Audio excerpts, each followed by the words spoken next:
북한을 탈출한 주찬양 씨와도 인터뷰를 했습니다.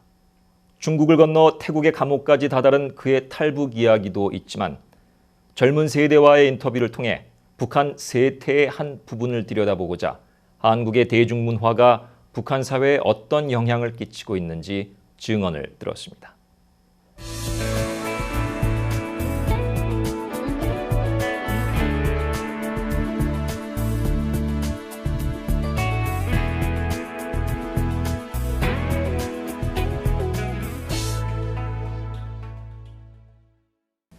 북한을 파고드는 한국 문화의 파급력 어느 정도입니까?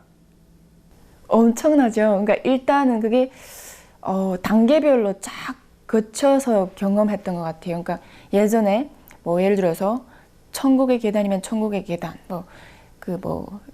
꽃보다 남자, 뭐 이렇게.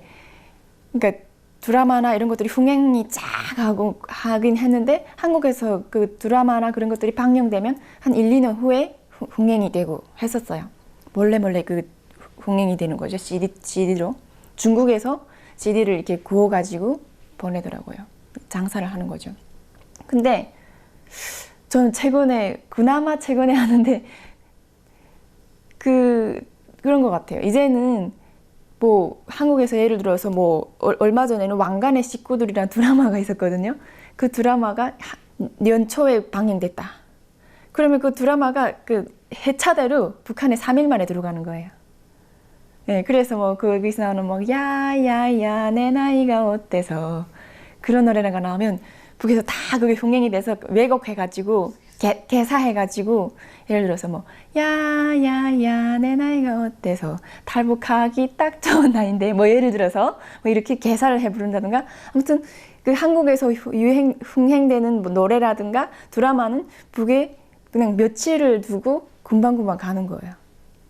네, 그런 것 같아요. 그리고 그것뿐 아니라 드라마나 영화는 어디까지나 드라마나 영화니까 좀 무엇인가 현실, 진짜 대한민국에 사는 사람들도 현실이 이럴까 궁금하단 말이에요.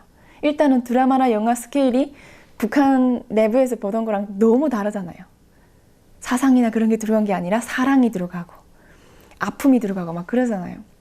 인간적인 그런 면이 들어가고 하니까 그 또 드라마 속의 환경이라든가 이런 것들이 더 궁금해지고. 그래서 최근에는 그 보는 게 예를 들어서 그 예능 프로그램 있잖아요. 무한도전이라든가 대한민국에서 유명한 그런 예능 프로그램들이 저도 출연하고 있는 프로그램 있잖아요. 그것도 이렇게 조금씩 돈다고 하더라고요. 그러니까 이런 예능 프로그램들이 들어가고 또 그런 것들이 인기라고 최근에 진짜 한 3개월, 4개월 대한민국에 온 지 그렇게 되는 친구들이 보고 온 거예요. 제가 북에 있을 때는 막 미국 다큐멘터리 이런 거 조금씩 봤었거든요. 근데 지금도 이제는 사람들이 드라마나 영화를 넘어서서 다큐멘터리라든가 예능 뿐만 아니라 한류, 이 강남스타일 같은 것도 3일 만에 창 가리고 북한에 사람들 다는 아니고요. 젊은 청년들이 따라쳐가지고 저도 강남스타일 처음부터 마지막까지 못 추는데 북한에 최근에 온 친구들은 춘다니까요. 그러니까 중독성이 있더래요. 북한에서 그것을 직접 사람들이 췄어요? 네, 그 사진 자료도 있어요.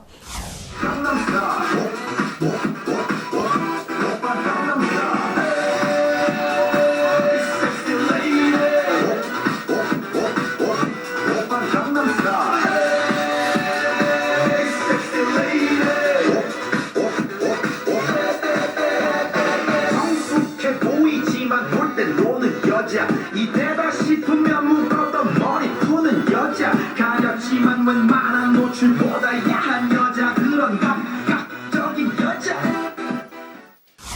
그러니까 이게 막 불 켜놓고 음악 틀어놓고 막 꽝꽝 하는 건 좀 그러니까 창을 가리고 강남스타일 틀어놓고 그 리모컨으로 조절하면서 반복해서 계속 따라하는 거야. 네, 그래가지고 저도 신기했어요. 저는 한국에 와서 강남스타일 한국에 오자마자 강남스타일 이렇게 유행됐는데 최근에 온 친구들은 다 알더라고요. 뿐만 아니라 소녀시대부터 시작해서 걸그룹, 새로 나온 걸그룹 저도 잘 모르는데 그러고 엑소 뭐 이런 최근에 그 새로 이젠 엑소도 또 날 밀리진 않지만 아무튼 또 새로운 그런 그룹들이 올라오잖아요. 북한 친구들 다 알아요. 예, 멤버들 이름까지. 신기하더라고요, 저도.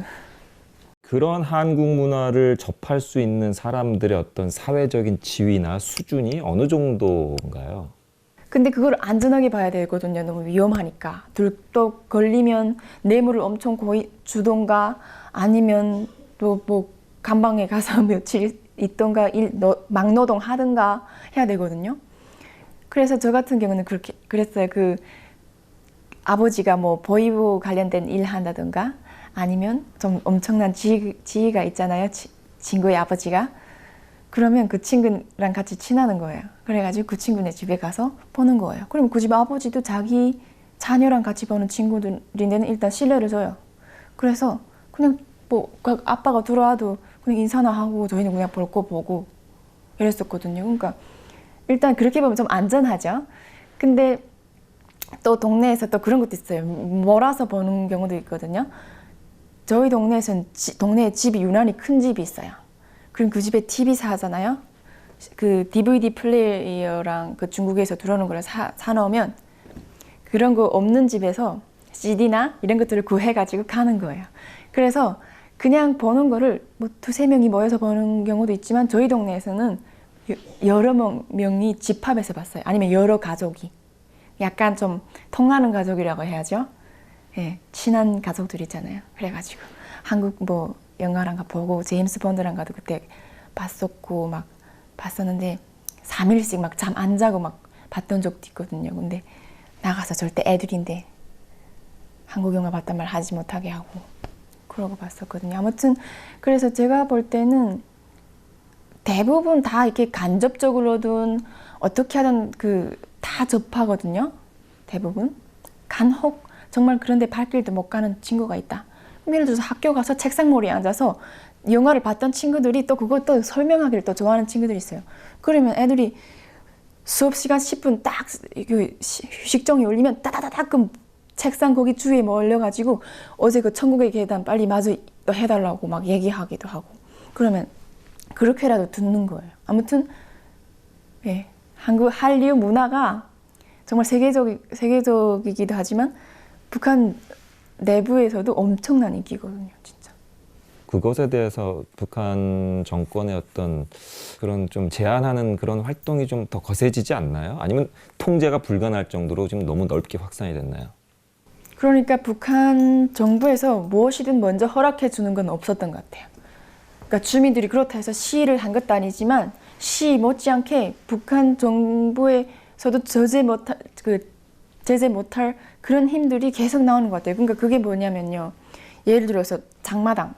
북한의 시장 문화가 지금 엄청 주민들로부터 활성화가 돼 있는데 2003년부터 종합시장이 공식적으로 북에 들어앉았고 지금은 약 400개 더 되는데 그냥 뭐 전문가들 말은 400개라고 추정하고 있는데 아무튼 그 장마당이 활성화돼서 지금 엄청나게 사람들이 장마당에 기대서 살고 있거든요.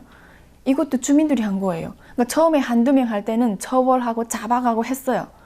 근데 당에서 배급 안 주는데 먹고 살기 위해서 무엇인가 해야 되잖아요. 그래서 시작한 게 장사인데. 그래서 잡혀가더라도 이 사람 저 사람 계속 하다 보니까 컨트롤을 다 못하는 거예요. 국가에서도. 그러다 보니까 커졌고 아예 공식적으로 들어앉았잖아요.